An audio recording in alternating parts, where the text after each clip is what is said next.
हुई कल कल सुंदर नेत्री के द्वारा सुखदेव जी महाराज अपनी सुंदर अमृतमय वाणी से कथा का आनंद दिला रहे हैं।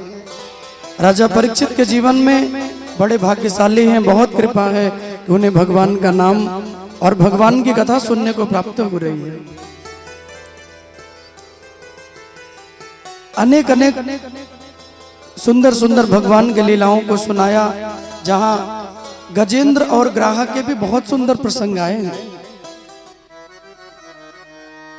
एक त्रिकूट नाम का पर्वत है तो 3 जगह की चोटियों से घिरा हुआ है। 10,000 योजन लंबा चौड़ा है। एक सुंदर सा अंदर में सरोवर है, जहां अनेक जीव जंतु आते हैं, जल क्रीड़ा करते हैं, जल पीते हैं। उसी में एक ग्राह रहता है। एक दिन एक गजेंद्र आया, मत वाला हाथी, अपने पूरे परिवार के संग में आता है, जल क्रीड़ा करता है, चला जाता है। और जब वो चलता है ना तो बड़े बड़े वृक्षों को, बड़े बड़े पेड़ों को अपनी सूंड में उखाड़ के फेंक देता है। बड़े बड़े पर्वतों के, चट्टानों के गोलों को तोड़ता हुआ चलता है। छोटे छोटे जीव जंतु आते हैं, उन्हें दबा देता है, सूंड से उन्हें उठा के फेंक देता है। पूरे जंगल में वो त्राहिमाम मचा के रखा है। पूरे जंगल में सब लोग उससे डरते हैं। एक दिन वो घूमते घूमते उस सरोवर में आया और जल पी रहा था कि उस ग्राह ने उसके पांव को पकड़ लिया। और जैसे ही ग्राह ने उसके पांव को पकड़ा, वो जितना बाहर निकलने की कोशिश करता है, ग्राह उसे और अंदर लेके जाता है। क्योंकि जो जल के जो जलचर जो प्राणी होते हैं ना, उनकी जल में शक्ति ज्यादा होती है। हाथी जो है वो पृथ्वी का प्राणी है, तो वो धरती पे रहेगा तो उसका बल अधिक होगा। जल में चला गया तो उसका बल कम पड़ गया। ग्राह ने पांव पकड़ के अंदर खींचे और इतना अंदर ले गया, केवल सूंड बची है, सारा शरीर उसी जल में डूब गया।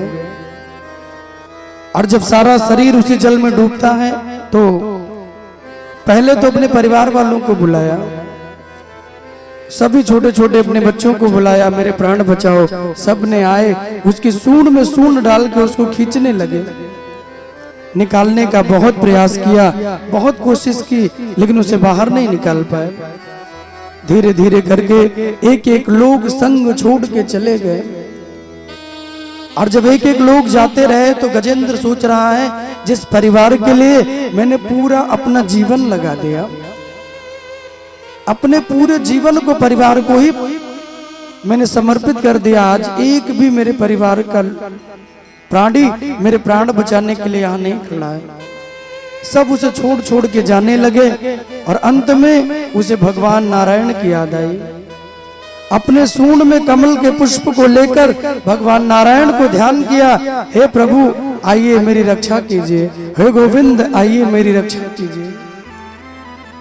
हो मेरा कोई न सहारा बिन तेरे, हो नंदलाल संवरिया मेरे। आइए प्रभु मेरे प्राण बचाइए, हे गोविंद आकर मेरे प्राणों की रक्षा कीजिए, क्योंकि आपके अलावा मेरा और कोई सहारा नहीं है। जब बार बार बुलाने लगा, प्रभु को दया आ गई। वो तो बड़े भक्त वत्सल हैं। भगवान गरुड़ पे बैठे और कहते हैं चलो गजेंद्र के प्राण बचाने के लिए। और जैसे ही भगवान गजेंद्र के प्राणों को बचाने के लिए आते हैं, ग्राह उसे अंदर लेके जा रहा है। भगवान अपने चक्र के द्वारा सबसे पहले ग्राह के सर को काटे। ग्राह का सर कट गया तो गजेंद्र के पांव अपने आप छूट गए। परीक्षित जी ने कहा कि प्रभु बुलाया तो गजेंद्र ने, फिर भगवान ने कल्याण ग्राह का क्यों किया? भाई पहले अपने भक्त को, भक्त जिसने पुकारा उसको भगवान ने बाद में मुक्त किया। जिसने भक्त के जीवन में संकट दिया, भगवान ने उसे पहले क्यों मुक्त कर दिया? ऐसा क्यों किया? तो सुखदेव जी महाराज कहते हैं कि भगवान सबका कल्याण करते हैं, अपने भक्त का कल्याण बाद में करते हैं, लेकिन जो भक्त के पांव को पकड़ लेता है, भगवान उस भक्त के पांव पकड़ने वाले का पहले कल्याण कर देते हैं। इसीलिए मैंने कहा कि शरणागति किसी संत के जीवन में कीजिए, शरणागति किसी साधु की होगी तो अपने आप कल्याण हो जाएगा। जरूरत ही नहीं पड़ेगी। संग जीवन में अच्छा बन गया तो कल्याण हो जाएगा। ग्राहक को इसलिए पहले मारा क्योंकि उसने भक्त के चरण पकड़े हुए हैं। ग्राहक का कल्याण किया, गजेंद्र के पांव छूटे, भगवान की बहुत सुंदर आराधना करता हूं। अपना सारा जीवन प्रभु मैंने अपने परिवार, अपने संबंधियों में लगा दिया, आपको कभी याद नहीं किया। लेकिन एक बार जब जीवन में संकट आया और सब मेरे साथ छोड़ के चले गए गोविंद, तो मैंने आपको याद किया और मेरे एक बार पुकारने पर आपने आने में देरी नहीं की। एक बार पुकारने पर भी आप तुरंत चले आए। आप कितने भक्त वत्सल हैं, एक बार भी नहीं सोचा मैंने कभी आपका नाम नहीं लिया, लेकिन एक बार मैंने पुकारा, आप दौड़े चले आए। भगवान ने गजेंद्र का भी कल्याण किया। नवम स्कंद में भगवान राम की कथा आई और 10वें स्कंद में भगवान कृष्ण की कथा आई। रामचरित्र को सुखदेव जी ने पहले सुनाया, बाद में कृष्ण चरित्र सुनाते हैं। क्यों? क्योंकि रामचरित्र को सुन के पहले हम अपने जीवन को मर्यादित कर लें, तब भगवान श्याम सुंदर का जो चरित्र है वो हमारी समझ में आएगा। क्योंकि भगवान की कथा बड़ी टेढ़ी है भैया, क्योंकि भगवान का नाम ही बड़ा टेढ़ा है। कृष्ण का नाम कितना टेढ़ा है बताइए जरा। राम बोल के देखिए, राम बोले, राम राम बोले, कोई बल लगा, कोई मेहनत लगी?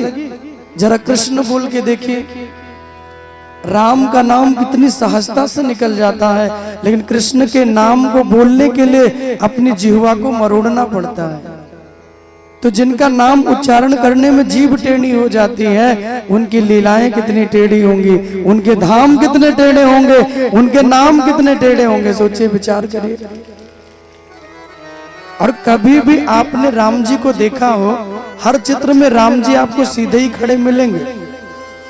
राम जी कहीं भी टेढ़े नहीं मिलेंगे आपको। किसी फोटो में देख लीजिए, किसी चित्र में देख लीजिए, और ठाकुर जी जहां मिलेंगे, भगवान जहां खड़े होंगे, टेढ़े ही मिलेंगे आपको। इस दुनिया में भगवान का कोई ऐसा फोटो नहीं है जहां भगवान सीधे खड़े हों। कभी पैर से, कभी कमर से, कभी ठुड्डी से, कहीं ना कहीं से भगवान टेढ़े रहते ही हैं।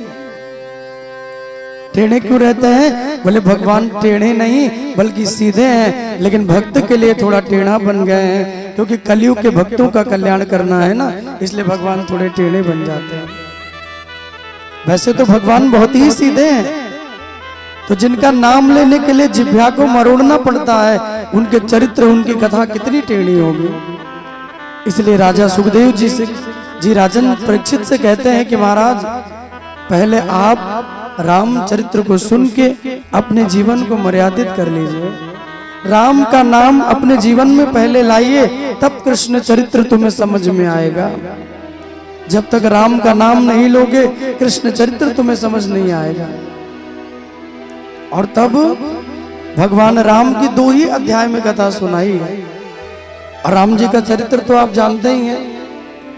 प्रातः काल उठ के रघुनाथा, और मात पिता गुरु ना वही माता।